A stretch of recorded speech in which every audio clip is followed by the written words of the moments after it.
Hey guys, welcome back to our channel. In this tech tutorial video, we're going to reveal to you how you can assign a parent task to your work items and tasks on the Plane project management application. So let us dive into this. So navigate to your project, guys, and click into any of your tasks. Let me just switch to the board overview or layout of my task. So let me go with this one here, schedule uploads on YouTube. So click into the given task. And here, guys, you may customize it and also assign a parent task here under these properties. Click into this button to the right and select one of your tasks from the same project. So let me go with this one here.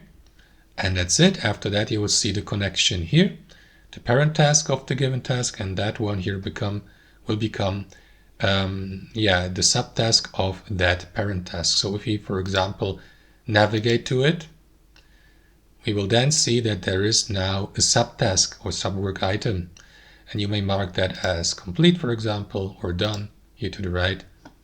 And that's how it works, guys. Hope you enjoyed it, got some value from it, and we'll see you next time on our channel.